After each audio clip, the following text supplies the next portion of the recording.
नमस्कार साथियों। राजस्थान हिस्ट्री की शुरुआत आरडब्ल्यूएस क्लासेस के साथ राणा उदय सिंह से महाराणा अमर सिंह द्वितीय तक का इतिहास आज हम जानने वाले हैं। वो भी आप साथ देख सकते हैं, नोट्स मेकिंग पैटर्न पर रहेगा। यानी कि आपको क्या करना है, पेन और अपना रजिस्टर लेकर बैठ जाना है टेबल पर, क्योंकि इस प्रकार से नोट्स तैयार किए गए हैं आप लोगों के लिए कि आप कहेंगे कि और कहीं ऐसा आपको देखने को नहीं मिला है नोट्स मेकिंग पैटर्न पर। नो थ्योरी, नो फालतू की कहानियाँ, चीज़ों से बचना। अच्छा पढ़ो, कम पढ़ो लेकिन अच्छा पढ़ो, ठीक है ना। तो इस चीज़ को हमेशा याद रखना।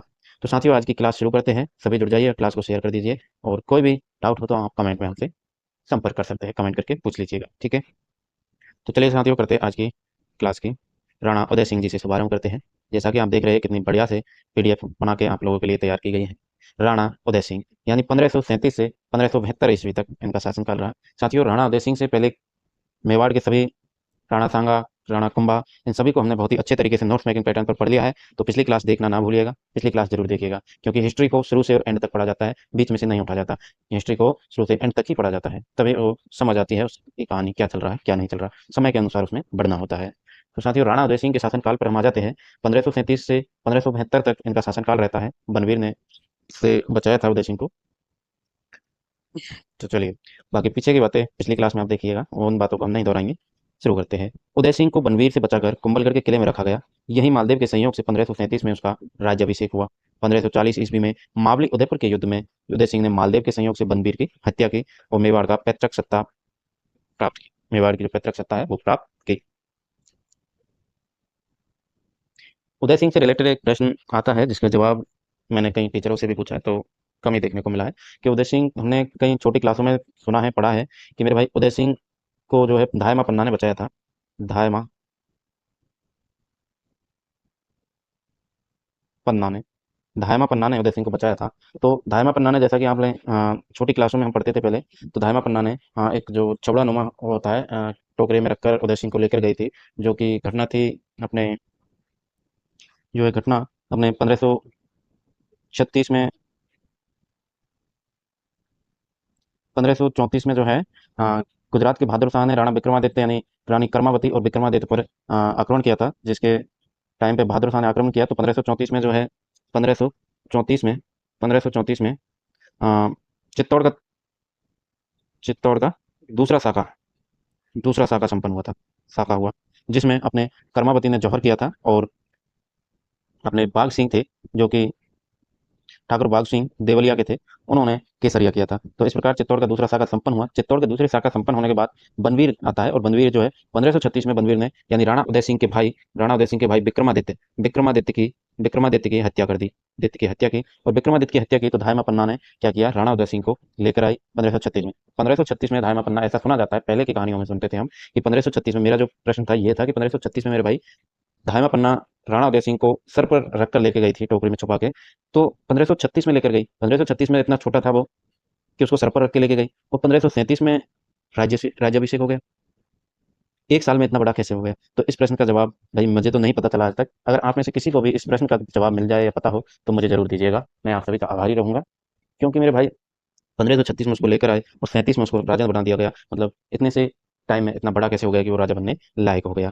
दूसरी चीज, 1540 में उदयपुर के युद्ध में उदय सिंह ने मालदेव के संयोग से बनवीर की हत्या कर दी। 1540 में तो उसने हत्या कर दी, यानी कि वो 36 से 1540 यानी 4 साल की इसमें, इतने से समय में इतना बड़ा कैसे हो गया? तो वो चीज़ मुझे पूछनी है आप सभी से। चलिए, इसका जवाब वैसे मुझे नहीं मिला, तो शायद मैं तो नहीं मानता किसी को, क्योंकि ये जो है पुरानी कहानी, अगर आपने पढ़ी होगी तो आप मेरी बात को समझ रहे होंगे। पुरानी किताबों में, ये छोटी किताबें, स्कूल की किताबों में देखने को मिला था। चलिए, तो 1540 में मावली उदयपुर के युद्ध में उदय सिंह ने मालदेव के संयोग से बनवीर की हत्या करी और मेवाड़ की जो पैतृक सत्ता थी वो प्राप्त करी। उदय सिंह ने अखेरा सोनाग्रा खैरवा के ठाकुर जयत्र सिंह की पुत्रियों से विवाह करके अपनी स्थिति को मजबूत किया। वो 1543 ईस्वी में शेर शाह के चित्तौड़ पर आक्रमण करने की खबर पाकर उदय सिंह किले की कुंजिया शेरशाह के पास भिजवा देता है। तो उदय सिंह ने क्या, बिना आक्रमण किए ही, डर के मारे 1547 में शेरशाह को चित्तौड़ की चाबियां सौंप दी कि ले भाई शेरशाह, तू रख चाबी, मुझे तेरे से नहीं लड़ना। इतने डरपोक थे उदय सिंह, जो कि महाराणा प्रताप के पिताश्री थे। जिससे शेरशाह ने किले पर आक्रमण नहीं किया और ख्वास खां को चित्तौड़ में अपना प्रतिनिधि नियुक्त किया। उदय सिंह ने 1559 ईस्वी में उदयपुर नगर बसाकर उसे अपनी राजधानी बनाया। तो ये याद रखिएगा, इंपॉर्टेंट हो जाएगा कि उदयपुर नगर की स्थापना उदय सिंह ने 1559 ईस्वी में करी और उसे अपनी राजधानी बनाया। उदयपुर में उदय सागर झील का निर्माण करवाया और मोती नगरी, मगरी नहीं है ये, नगरी है, तो मोती नगरी के सुंदर महलों का निर्माण भी उदय सिंह ने करवाया। 1562 ईस्वी में उसने मालवा को पराजित शासक यानी बाज बहादुर यानी कि बाज बहादुर बेमेड़ता के शासक जयमल को शरण दी थी। अक्टूबर 1567 ईस्वी में अकबर ने चित्तौड़ पर आक्रमण किया। अपने सरदारों की सलाह पर उदय सिंह किले की रक्षा का भार जयमल और फत्ता को सौंपकर गिरवा की पहाड़ियों में चला गया था। तो अक्टूबर 1567 में अकबर ने चित्तौड़ पर आक्रमण किया, तो तब ये उदय सिंह जी भाग खड़े हुए, यानी सरदारों ने सलाह दी कि भाई उदय सिंह मारा जाएगा, इसलिए तू निकल ले यहाँ से। तो जयमल और फत्ता को जो है किले का भार सौंप दिया और खुद जो है गिरवा की पहाड़ियों में चला गया। 24 फरवरी 1568 को राजपूतों और मुगलों के बीच युद्ध होता है। 24 फरवरी 1568, जिसमें जयमल, कलाजी राठौर और फत्ता सिसोदिया लड़ते हुए मारे गए। कलाजी राठौर को चार हाथों वाला देवता कहते हैं, इंपॉर्टेंट है। प्रश्न कई बार पूछा जा चुका है कि चार हाथों वाला देवता, हाथों का देवता,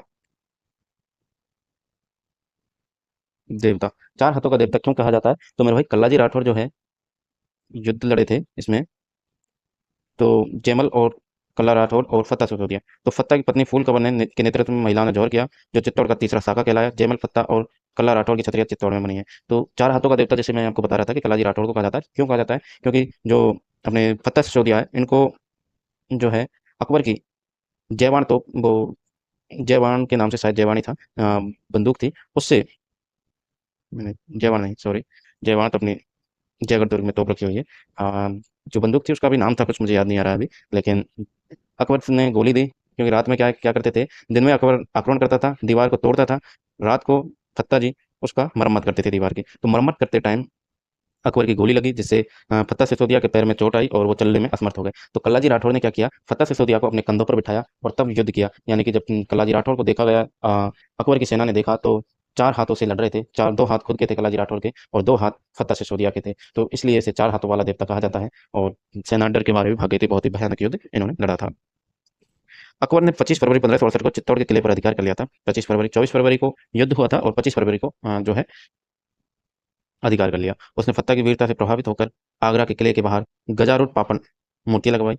चित्तौड़ के पतन से महाराणा उदय सिंह बीमार रहने लगा और 1572 में गोविंदा में मृत्यु हो गई। तो ये याद रखिएगा कि गोविंदा में मृत्यु हुई है इनकी। तो एक चीज़ याद रखिएगा, इंपॉर्टेंट ये रहेगी कि उदय सिंह से जो है इसकी जन्म यानी मृत्यु और राज्यभिषेक में कन्फ्यूजन होता है। तो राज्यभिषेक तो होता है, इसका राज्यभिषेक हुआ था मेरे भाई, राज्यभिषेक हुआ, राज्यभिषेक कुंभलगढ़ में हुआ था,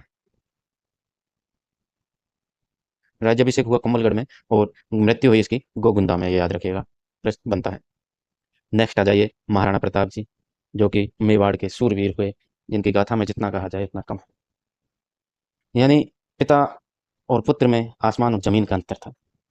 उदय सिंह इनके पिताजी थे, और जिनकी उदय सिंह और महाराणा प्रताप में जमीन आसमान का अंतर था, स्वर में वीरता। उदय सिंह डरपोक किस्म के थे, महाराणा प्रताप लड़ाकू थे। महाराणा प्रताप 1572 से 1597 ईस्वी तक शासनकाल में रहे। 9 मई 1540 को जन्मे प्रताप 1572 ईस्वी में मेवाड़ के शासक बने। महाराणा उदय सिंह ने जगमाल को अपना उत्तराधिकारी बनाया, मगर सरदारों ने उसे स्वीकार नहीं किया और प्रताप को गद्दी पर बैठा दिया। मेवाड़ में कीका के नाम से विख्यात प्रताप का राज्याभिषेक कुंभलगढ़ दुर्ग में हुआ।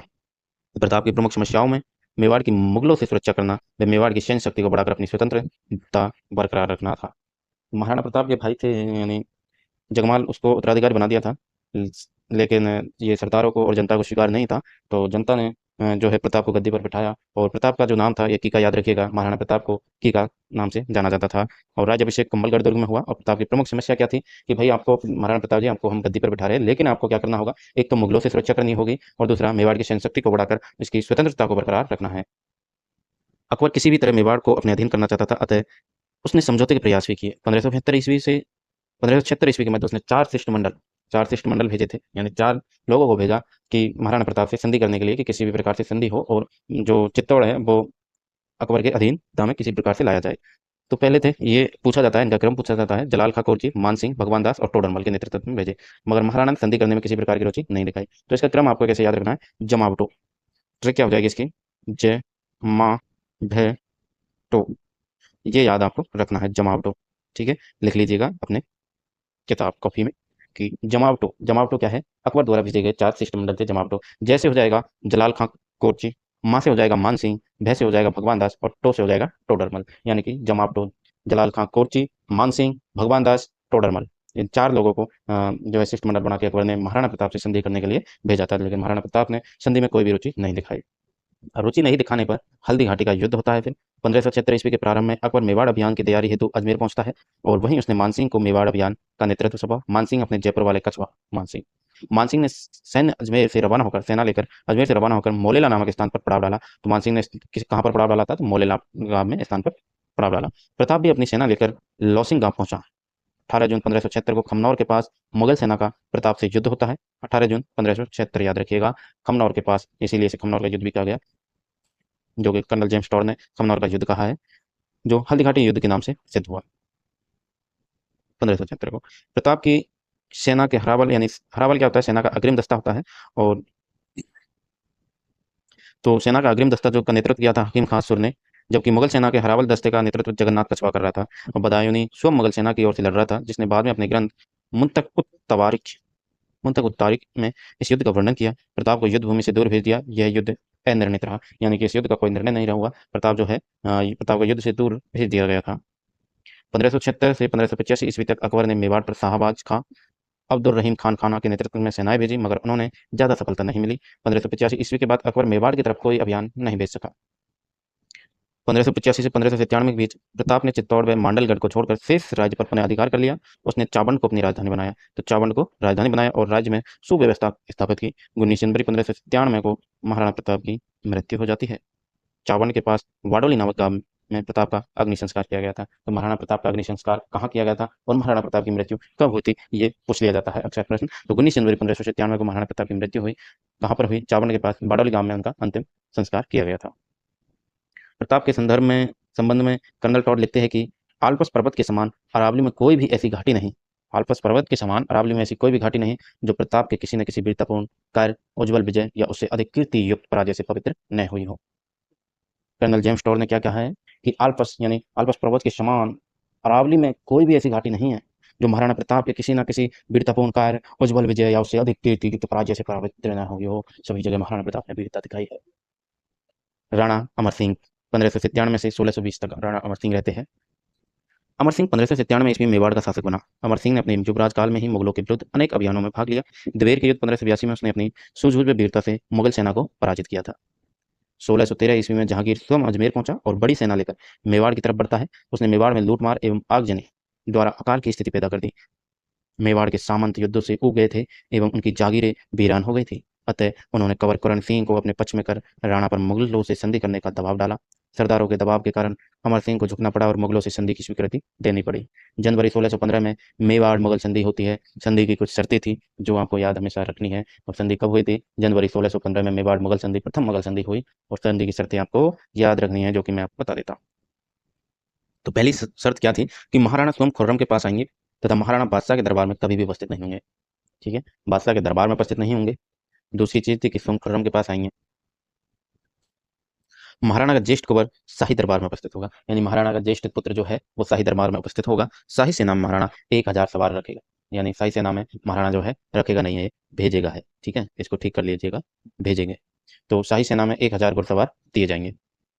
चित्तौड़ महाराणा को सौंप दिया जाएगा, परंतु चित्तौड़ के किले की मरम्मत नहीं की जाएगी। चित्तौड़ जो है महाराणा को सौंप दिया जाएगा। ठीक है भाई, चित्तौड़ महाराणा के पास ही रहेगा चित्तौड़, लेकिन चित्तौड़ किले की मरम्मत नहीं की जाएगी। इस प्रकार विगत 90 वर्षों से चले आ रहे मेवाड़ मुगल संघर्ष का अंत होता है। लेकिन अमर सिंह के इस संधि का कारण काफी आलमग्लानी था। आलमग्लानी हुई, अमर सिंह को ग्लानी हुई थी कि आत्मग्लानी हुई। ठीक है, तो अमर सिंह को भी आत्मग्लानी हुई और उसने 26 जनवरी 1620 को उदयपुर के निकट आहड़ में उसका स्वर्गवास हुआ। तो अमर सिंह को जो है स्वर्गवास हुआ 26 जनवरी 1620 को उदयपुर के निकट आहड़ सभ्यता में, जो कि आपके सभ्यताओं में हमने आपको अच्छे से बढ़ाया है। तो वहां पर अमर सिंह की मृत्यु हो जाती है। नेक्स्ट है हमारे महाराणा करण सिंह जी। अच्छा, ये सही दिख नहीं रहा है क्या? चलो इसको चेंज कर लेते हैं। अब सही दिखेगा। ठीक है, एक से ओके। उदय सिंह, अच्छा ये हो गया ना? हाँ जी, हाँ जी, अमर सिंह हमने पढ़ लिया है। अब हम पढ़ने वाले हैं महाराणा करण सिंह के बारे में। महाराणा करण सिंह, तो महाराणा करण सिंह 1620 से 1628 ईस्वी तक शासन में रहते हैं। यह मेवाड़ का पहला शासक था जो शासक बनने से पहले मुगल दरबार में रहा एवं जिसके लिए राणा की पदवी का फरमान भी मुगल दरबार से भेजा गया था। 1615 ईस्वी में मेवाड़ मुगल संधि में करण सिंह की अहम भूमिका रही।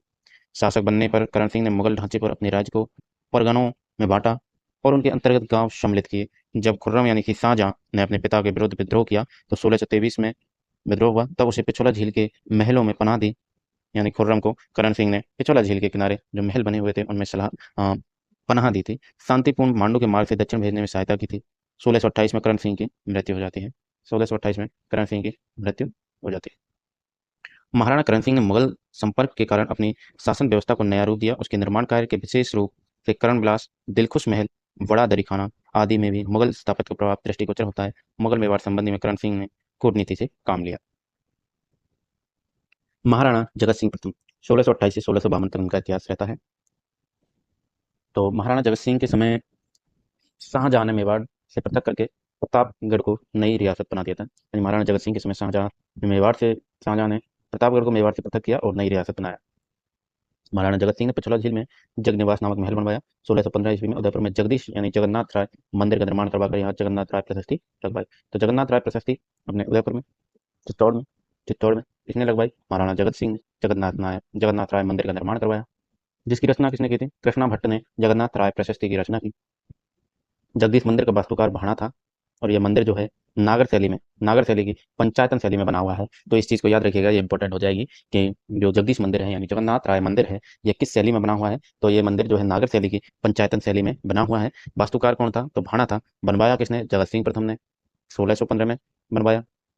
रचना कृष्णा भट्ट ने करी, जगन्नाथ राय प्रशस्ति की। नेक्स्ट हमारे राज सिंह जो कि बहुत ही बढ़िया इतिहास रहा है राज सिंह का। 1652 से 1680 की ईस्वी तक इन्होंने शासन किया।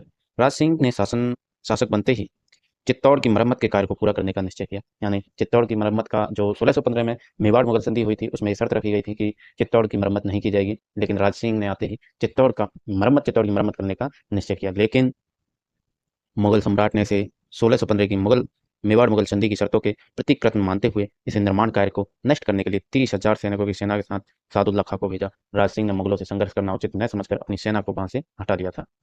1658 में जब मुगल शहजादों में उत्तराधिकारी का युद्ध छिड़ा, 1658 में मुगल के शहजादों में उत्तराधिकार का युद्ध छिड़ता है, तब औरंगजेब तथा दारा ने महाराणा को अपनी अपनी ओर से युद्ध में शामिल होने के लिए आमंत्रित किया, मगर महाराणा ने किसी भी पक्ष का समर्थन नहीं किया, क्योंकि यदि विपक्षी विजयी हो जाए तो वह मेवाड़ के लिए समस्या खड़ी कर सकता है। किशनगढ़ की राजकुमारी चारुमती से विवाह कर इन्होंने बादशाह औरंगजेब को भी अप्रसन्न किया था। यहीं से औरंगजेब और राज सिंह की लड़ाई शुरू होती है। मान लीजिए, वैसे तो शुरू से इनकी बनती नहीं थी, लेकिन राजकुमारी चारुमती से जब विवाह किया इन्होंने, तो औरंगजेब का क्या था? औरंगजेब एक तो हिंदुओं के देवी देवताओं के जो मंदिर थे उनको तोड़ रहा था, दूसरा चारुमती से विवाह करना चाहता था। जबकि चारुमती जो है अपने राज सिंह से प्रेम किया करती थी, तो चारुमती ने राज सिंह को संदेश लिखा कि आप मेरे साथ विवाह संपन्न कीजिए, वरना जो औरंगजेब है वो जबरदस्ती विवाह कर रहा है। तो इस वजह से राज सिंह ने चारुमती से विवाह किया और औरंगजेब को ये चीज़ अच्छी नहीं लगी। औरंगजेब ने फिर आक्रमण किया। औरंगजेब द्वारा 1679 में औरंगजेब ने जजिया कर लगा दिया। राज सिंह ने विरोध किया। मुगल मारवाड़ संघर्ष छिड़ने पर महाराणा राज सिंह ने राठौड़ों का साथ दिया का राज सिंह का राठौड़ों का साथ दिया। सिसोदी राठौड़ गुट बनाने के सम्राट औरंगजेब चिंतित हुए और राज सिंह ने शहजादे अकबर को अपनी ओर मिलाकर मुगल सेना को कमजोर करने का प्रयास किया, परंतु औरंगजेब ने छल से राजकुमार अकबर और राजपूतों में फूट डलवा दी, जिससे 1680 में राज सिंह की मृत्यु हो जाती है। और राज सिंह के सेनापति सलम्बर के रावल रतन सिंह चुंडावत की रानी शेखल कंवर सर काट दियो छतरानी चुंडावत मांगी निशानी सर काट दियो छतरानी। आपने ये बहुत ही इंपॉर्टेंट हो जाएगी कि राज सिंह का सेनापति था सलम्बर। जब राज सिंह और औरंगजेब के मध्य युद्ध छिड़ा था, तो उस टाइम पे राज सिंह ने जो है अपने सलम्बर के रावत रतन सिंह का विवाह हुआ था। तो सलम्बर वाले लोग ही जाते थे युद्ध में, हरावल दस्ता यानी कि अग्रिम दस्ता। तो उसमें फिर सलम्बर के रावल रतन सिंह के पास राज सिंह का संदेश जाता है कि भाई औरंगजेब आ रहा है सेना लेके, तो आपको उन्हें रोकना होगा। तो रोकना होगा, लेकिन उसने कहा, वो भाई बड़ा नर्वस था कि यार शादी हुई है अब कैसे जाऊँ। तो हाडी रानी जब वो जा रहा था युद्ध पे, तो उसने क्या एक सैनिक को कहा कि रानी से नई नई दुल्हन है, तो उससे उसकी याद के लिए कुछ निशानी ले आओ। तो निशानी के रूप में हाडी रानी सहल कंवर ने अपना सर काट के दे दिया। और जब सर काट के दिया तो रावल रतन सिंह ने इतना भयानक युद्ध किया कि औरंगजेब की सेना को परास्त कर दिया, वापस खदेड़ दिया था। तो चुंडावत की रानी सहल कंवर का इतिहास में हाडी रानी के नाम से विख्यात राज सिंह की पत्नी राम रसदे ने उदयपुर में जया बावड़ी और त्रिमुख बावड़ी का निर्माण करवाया था। अकाल प्रबंधन के उद्देश्य से राज सिंह ने गोमती नदी के पानी को रोककर राजसमंद झील का भी निर्माण करवाया। इस झील के उत्तरी किनारे पर 9 चौकी पाल यानी राज प्रशस्ति लिखी हुई है, जो कि सबसे बड़ी प्रशस्ति है, जो कि 25 शिलाओं पर लिखी हुई है। 25 शिलाओं पर लिखी हुई है, जो कि सबसे बड़ी प्रशस्ति हो जाएगी राज प्रशस्ति। संस्कृत भाषा में लिखित राज प्रशस्ति शिलालेख की रचना रणछोड़ भट्ट ने की थी। यह प्रशस्ति 25 काले संगमरमर की शिलाओं पर खुदी हुई है। इसी आधार पर इसे संसार का सबसे बड़ा शिलालेख माना जाता है। राज प्रशस्ति में मेवाड़ का प्रमाणिक इतिहास और ऐतिहासिक मुगल मेवाड़ संधि 1615 का उल्लेख मिलता है। 1669 ईस्वी में औरंगजेब ने सभी मंदिरों को तोड़वाने का आदेश दिया, जिसकी अवहेलना करते हुए राज सिंह के प्रतिनिधि दाऊजी महाराज दामोदर जी महाराज 1669-1670 ईस्वी में मथुरा से श्रीनाथ जी और द्वारकाधीश की मूर्ति लाए। महाराणा राज सिंह द्वारा श्रीनाथ जी को सिहाड़ा यानी आधुनिक नाथद्वारा में तथा द्वारकाधीश को कांकरोली राजसमंद में प्रतिष्ठित करवाया। अंबिका माता मंदिर उदयपुर की भी प्राण प्रतिष्ठा जो है महाराणा राज सिंह द्वारा की गई थी। नेक्स्ट हमारे महाराणा जयसिंह 1680 से 1720 तक इन्होंने शासन किया। महाराणा जयसिंह 1680 से मेवाड़ की गद्दी पर बैठा। जिस समय इसने सिंहासन ग्रहण किया उस समय मेवाड़ मुगल संघर्ष चल रहा था, तो मेवाड़ की स्थिति जो है दिन ब दिन बिगड़ती जा रही थी। अतः 24 जून 1681 को मुगल शहजादे मुअज्जम और महाराणा जयसिंह के मध्य संधि होती है, यानी दूसरी संधि होती है। पहली संधि कब हुई थी? मेवाड़ मुगल संधि 1615 में। दूसरी संधि 24 जून 1681 को होती है महाराणा जयसिंह और शहजादे मुअज्जम के बीच। संधि के परिणाम स्वरूप पूर्व मांडल और बदनौर जजिया कर के बदले मुगलों को सौंप दिए जाएंगे, यानी पूर्व मांडल और बदनौर जो स्थान थे उनको जजिया कर को रोक दिया जाएगा, लेकिन ये जो जगह है ये मुगलों को दी जाएगी। राणा ने अपने पैतृक राज्य का स्वामी मानकर 5000 का मनसब दिया गया और राणा जयसिंह ने 1687 से 1691 के मध्य गोमती नदी पर जयसमंद नामक झील का निर्माण करवा दिया। तो जयसमंद झील का निर्माण महाराणा जयसिंह ने करवाया 1687 से 1691 के मध्य। नेक्स्ट है हमारे अमर सिंह द्वितीय 1698 ईस्वी से 1710 ईस्वी तक शासन में रहे। बादशाह औरंगजेब की मृत्यु के बाद 1707 ईस्वी हुए उत्तराधिकारी युद्ध में महाराणा अमर सिंह द्वितीय ने शहजादे मुअज्जम का पक्ष लिया, जो बहादुर शाह प्रथम के नाम से मुगल सम्राट बना।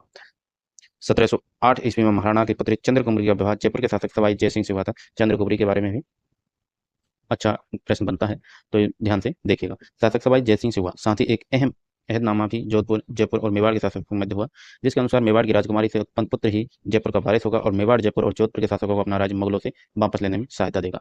महाराणा अमर सिंह ने सभी सरदारों को 16 यानी प्रथम श्रेणी के और 32 यानी द्वितीय श्रेणी में विभाजित कर उनकी जागीरें निश्चित कर दी, परगनों का प्रबंध किया, दरबार का तरीका, सरदारों की बैठक और सीख के दस्तूर कायम किए, नौकरी, छुटन यानी जागीर आदि के लिए निरीक्षण के नियम बनाए, दफ्तर और कारखानों में सुव्यवस्था स्थापित की, सरदारों की तलवार बनाई के नियम बनाए गए। 1710 ईस्वी में जो है महाराणा की मृत्यु हुई, महाराणा अमर सिंह के देहांत हो गया। तो ये थी साथियों आज की क्लास, जिसमें आपने नोट्स मेकिंग पैटर्न पर अच्छे से सुना, देखा और पढ़ा, जो कि आपकी एग्जाम के लिए राजस्थान की किसी वैकेंसी हो उसके लिए बहुत ही इंपॉर्टेंट रहने वाली है। तो जुड़े रहने के लिए आप सभी का धन्यवाद और चैनल को आप सब्सक्राइब कर लीजिएगा। RWS क्लासेस की हिस्ट्री की शुरुआत हमने कर दी है, तो हमारा डेली का एक क्लास आपको मिलती है और अच्छे से नोट्स मेकिंग पैटर्न पर मिलती है, तो आप सब्सक्राइब कर लीजिए, शेयर कीजिए, कोई डाउट हो तो कमेंट कीजिएगा। चलिए साथियों, मिलते हैं नेक्स्ट वीडियो में नेक्स्ट ऑफ महाराणाओं के साथ। जय हिंद, जय भारत।